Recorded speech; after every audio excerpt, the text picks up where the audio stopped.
New Year's is right around the corner, and a lot of you, I know your goal is to get in shape, and you want to do so and start off by building up a home gym.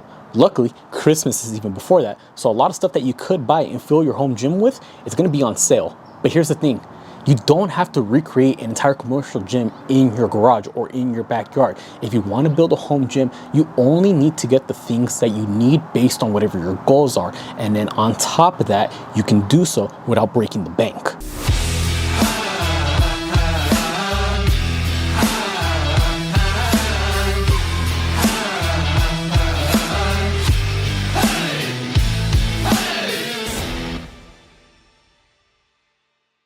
What's up everyone, David here. We've got a new video for y'all today, but before we get into it, if you haven't already, make sure you subscribe to the channel, hit the bell notification so you don't miss out on any new videos. Because remember, new videos on this channel every Tuesday, Thursday, and Sunday, so don't miss out. Now today, we're gonna be talking about building up a home gym.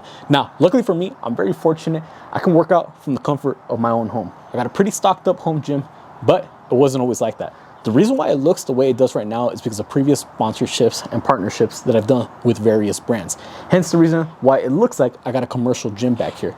But that wasn't always the case. When I first started working out back in high school, a lot of the stuff right here was all homemade. A homemade power rack, a homemade bench, beat up bars and plates.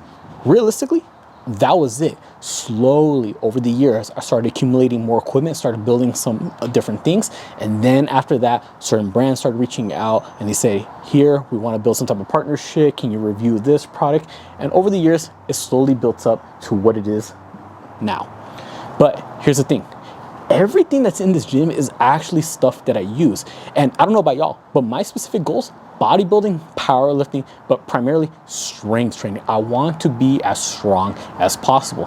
And because of that, the equipment that's in here reflects those goals. You don't see any cardio equipment here. You don't see an elliptical, you don't see a bike, you don't see a treadmill. Okay, that's fine. I'm not a big Pilates or yoga type of person, so you don't see too many recovery, stretching mats, foam rollers, resistance bands, things like that. No. This is a reflection of what my goals are, and that's exactly how you should be when it comes to approaching building your home gym. If your goal is to lose weight, okay, then you should prioritize getting equipment that's going to help you get there. If your goal is someone who's just, yoga, recovery, stretching, okay, then it doesn't make sense for you to have 500 pounds worth of weight in your gym if your main goal is just going to be body weight stretching, body weight resistance, things along that lines. Because of that, that's going to save you a lot of money. There's no point in spending money on equipment that you're not actually going to use because it has nothing to do with your goals. But what are the things that we can get and where can we get them specifically so that way we can build up our dream home gym without breaking the bank? For today, I'm going to be giving you 5 tips that have helped me build up this gym to the point where I didn't break the bank, and it also has to do with the specific goals of building muscle and building strength. Number 1 piece of equipment, a barbell and weight plates. Do not buy them new, especially the weight plates. Whether it's rusty and beat up or shining brand new, a 45-pound weight plate is always going to weigh 45 pounds. If you buy it brand new, you could be going anywhere from $2 to $3 to $4 per pound. But luckily, we've got these little guys right here. Grab your phone, go to Facebook Marketplace, and then type of weights, plates, whatever it may be. Any keyword on there, and I guarantee you're going to be seeing a bunch of things actually pop up, and you're going to see, even though it's used, at the end of the day, it will still get the job done. 25-pound dumbbell is going to be a 25-pound dumbbell. A 10-pound weight plate is going to be a 10-pound weight plate. Doesn't matter the color, the rust, how beat up it is, it's still going to weigh the same. Go with the cheaper route. Get your weight plates specifically from Facebook Marketplace, Craigslist. On top of that, buy only the amounts that you know you're actually going to be using and try to get the bigger plates. Don't be spending so much money on just getting a bunch of 2.5-pound plates, a bunch of 5-pound plates. If you already know you're strong or you know eventually you will get there, okay, prioritize on getting those bigger plates. Get more pairs of the bigger plates, more pairs of 45s, more pairs of 35s, 25s, and minimal amounts of 10s, 5s, 2.5s. Because if you just get a bunch of 10s, a bunch of 5s, okay, eventually it's just going to weigh 45. Why not just get the big plate? Again, more pairs of the big plates, less pairs, or maybe even just 1 pair of the small ones. Buy them all used. Now, as far as the barbell though, yes, you can buy it used on, Facebook Marketplace, Craigslist, whatever it may be, even eBay. But I would say maybe just spend a little bit more on the bar. The reason why is because that's what connects you to the actual weight. There's nothing worse than when you're squatting and you come up on reps and the weight is heavy, and the next thing you know, you re-rack the bar and you come from underneath and you realize that the bar is now completely bent and permanently damaged. No. I would say if you can, spend a little bit more money on getting just a decent bar. I'm not even saying getting a good quality bar. I'm just saying a decent all-round bar that you can do all your main compound lifts with. You're squatting, you're benching, you're deadlifting, you're rowing. Hell, you can even do your curls, your triceps, any accessory movements with it. Just, I would say focus a little bit more on getting a specific kind of regular generic bar, not just an old beat up bent one, because it will go a long way. Now, speaking of barbells, the other day I went to the swap meet because I refuse to buy things brand new. I'd rather get it super cheap and get it used. What did I find? This right here. I found an easy curl bar, $10. That's how much this thing cost me. 10 bucks. Imagine if it was brand new, easily $50, maybe 30 or 40 right now that it's Black Sale or the holiday season, it's all on sale. No, $10 for this. It is a steal.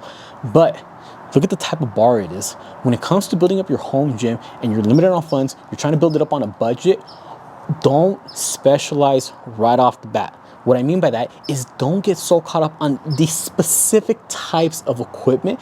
Generalize before you specialize. This is a very specialized bar. It's an easy curl bar. But this one right here is just your generalized Olympic powerlifting bar right here, straight bar.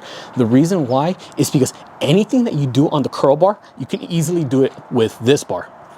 But everything that you do with this one, you cannot always do it with the curl bar. You squat with a straight Olympic bar on your back, it feels good. You try squatting with this, one, it's super thin right here. You better have some pretty mobile shoulders. Your elbows better be intact because you got to wedge yourself in such a tight space. But on top of that, because of the curve, it doesn't fit perfectly on your back the way that this bar would. Look how much more room I have to actually spread out my shoulders. I'm not so tight right here. I can easily go a little bit further out. And this bar fits perfectly on the rack behind me. So when I want to re-rack it after bench pressing, I don't have to worry about it. Whereas in this, it's so much more narrow. It's not gonna fit on the rack. It's just too small. So again, don't spend money on a specialized bar right here first, when instead you can grab a generalized bar that you can do all your movements with. Once you have some weights, you can get so much done with a bar and weight plates, full body workout with ease. Now, if you want to spend a little bit more, I would say right here, an adjustable bench. The reason why is because now you could actually have something to sit on. You could actually have something to elevate yourself off the ground. You can go ahead and now just do your bench pressing. You could do some step ups. You have something to support yourself while you're doing some type of row. I would say just go with an adjustable bench. Not just that, find one that has some type of leg attachment on it. So you could do some leg extensions, leg curls, whatever it may be. When it comes to building up a home gym, you get the most bang for your buck if you can get pieces of equipment where you can do so many different exercises. There's no point in spending so much money on one piece of equipment if you can only do one exercise on it. There's also no point in spending so much money on one piece of equipment, taking up that much room in your home gym just to get one type of use out of it. No. Get something that has so much variety on it and that doesn't cost a lot. This bench right here is from Marcy. Super cheap, gets the job done, can hold your weight on top of whatever barbell weight that's on it. I've had it for years. It's worked up until this point. I'm roughly 180, bench 265, doesn't budge. It can hold up. And then on top of that, just the adjustments, the varying levels of incline that I can do on it for pressing movements, for rowing movements. I want to do some type of chest supported row. It gets the job done. Next, I would say get some type of rack. We keep talking about using the bar, keep talking about using the bench, but where are we gonna put it after we're done? You gotta go ahead and re-rack it on something. You do not have to get a full-on power rack. That is absolutely not the case. All you need is two uprights with a J-hook so you can put the bar on top of. Spotter arms, maybe just to be a little safer. Obviously, if you can't get the weight up, you want to make sure that you have something to the bar to drop on top of. And you want something to actually rack the bar on. Do you need a whole 4-post setup? No, all you need is just 2 posts. Whether it be just one of those cheap generic racks that have 2 uprights connected by a pull-up bar on top, or whether it be just 2 individual squat stands, regardless, at the end of the day, they serve the purpose. And that purpose is just holding the bar when you're done with your set, or unracking or re-racking it for whatever given exercise it is that you're actually doing. Now, you will get to the point maybe where eventually you're a little stronger, or you want to add a little bit more variety to your workouts, and you might start looking into racks like this, where it's just kind of like an all-in-one type of system. We got the actual Jacobs and spotter arms to hold the barbell. We got a Smith machine built into it. We got cables along with it. We got the pull-up bar up top. Yes, it's a lot of extra stuff. Will you get good benefit out of it? Without a doubt. Does it cost more? Absolutely. Is it necessary though? Absolutely not. You can get away with just a simple, generic, cheap squat rack with only 2 posts, or just 2 individual stands, 2 individual uprights.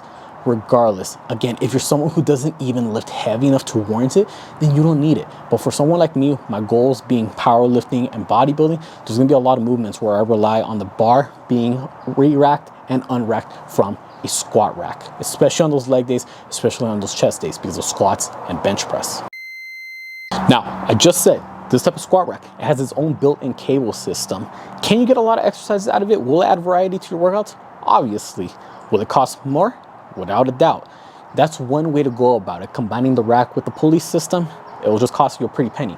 Or you can go ahead and buy your own separate standalone cable system, whether it just be one where it's plate loaded, or it be one that has its own weight stack. Regardless, at the end of the day, those will all cost hundreds to thousands of dollars, depending on what brand you get, whether you buy it new or used. You gotta go through the hassle of actually transporting it, picking it up, assembling it, when all that could be avoided with a budget-friendly version through resistance bands.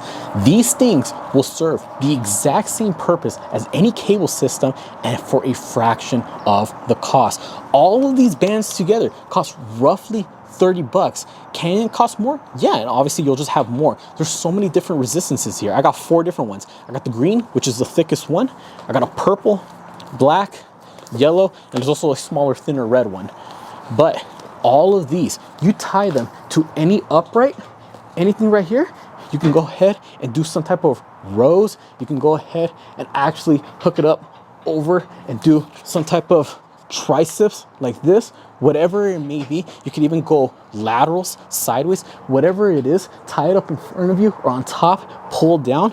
Whatever exercise it is that you want to go ahead and do on a cable machine, you can mimic that using bands. And these are going to be so much cheaper, and they save so much more room.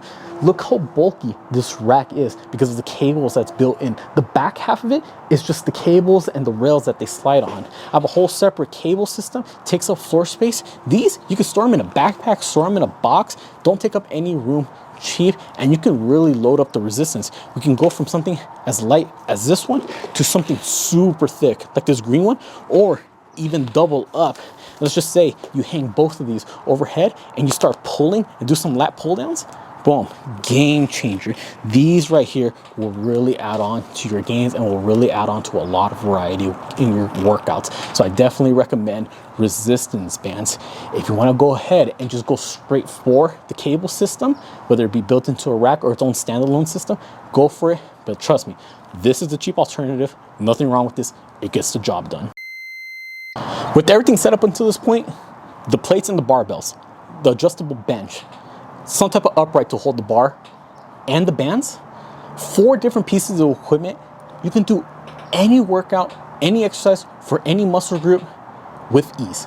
What many people don't think about though when it comes to building a home gym is actually protecting your equipment, specifically the plates, the bars, and the actual floor itself. If you're gonna be working in a garage gym and you build up some serious weight, yeah, we have the bar and we have the plates, you have the strength, but don't just drop the bar and crack the concrete. No, we gotta make sure we protect our equipment. We don't wanna break the weight plates, we don't wanna dent the bar, we don't wanna damage the floor. You have to go ahead and get some type of protection for the flooring. This will definitely cost you a lot if you choose to go with the 3/4 inch rubber stall mats. They're pretty thick, they're pretty hefty, they're meant for horses in a barn. Obviously, they're meant to protect the ground. They will get the job done. But not everyone has the money for that. What you really can do, you go to Home Depot, you go to Lowe's, go to the welcome mat section, like this one right here. What most people don't know is that the back side of them, they're all rubber. Yes, granted, it's not as thick as the actual stall mat, but this is a 1/4 inch thick. You buy 3 of them, boom, stack them up. There's your 3/4 inch rubber mats.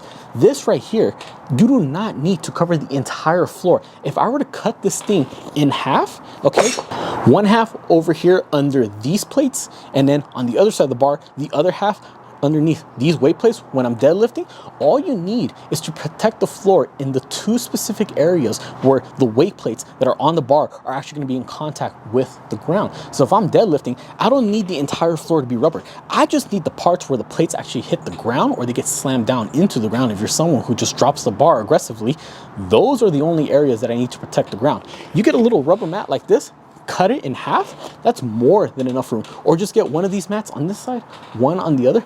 This is going to be so much cheaper compared to actually getting rubber stall mats and just lining up the entire space. Now, these are actual thick rubber mats. Some people, what they choose to go with is the foam puzzle piece mat. Nothing wrong with that. Definitely a lot cheaper, but just know those are not rubber. They're foam. They have some give to them, so you're not going to be on a stable surface, and you're someone who's squatting pretty heavy. You want to make sure you're on a solid foundation, not a little cushiony foundation. And if you drop a weight, let's just say you have a metal plate and you drop it on the edge to the ground, more than likely it's going to tear. That's what I started off with. I started off with those foam puzzle pieces. Yeah, they ripped pretty easily. Eventually, I accumulated all these rubber ones. Definitely a lot better. I would say just right off the bat, just go with the rubber. It will save you the time, the effort to replace some down the road if you choose to go with the foam. Again, cheap options like this, go with that. The welcome mat section, trust me, many people don't think about this, but it really does make a night and day difference. So there you have it, everyone. If you want to build a home gym, go for it. You can do so without breaking the bank. Buy as much of it used, buy the stuff while it's on sale, and get creative with the way that you can go about things. You do not have to recreate an entire commercial gym from the comfort of your own home. Just get the stuff you need based on your goals. Mine specifically, bodybuilding, building muscle, powerlifting, building strength. The equipment that I have reflects those goals, and you should be doing the same thing for yourself. Hopefully this video was helpful. Comment down below any other suggestions, any other tips, or anything else that I didn't mention that can go ahead and help people save a couple dollars here and there with specific pieces of equipment that either I didn't list, or maybe you got some creative ideas that you've done that have really helped you save a couple bucks. Also, comment down below any other video suggestions you'd like to see me do, whether it be about mindset, motivation, nutrition, diets, workouts, programs, whatever it is, comment down below. I'd be more than happy to help it all out. Be sure to subscribe to my channel so you don't miss out on any new videos, because remember, new videos on this channel every Tuesday, Thursday, and Sunday, so don't miss out. And then Instagram and TikTok, same thing. Be sure to follow me on both accounts. I put all my links down in the description below. With that being said, I'll catch you all next time.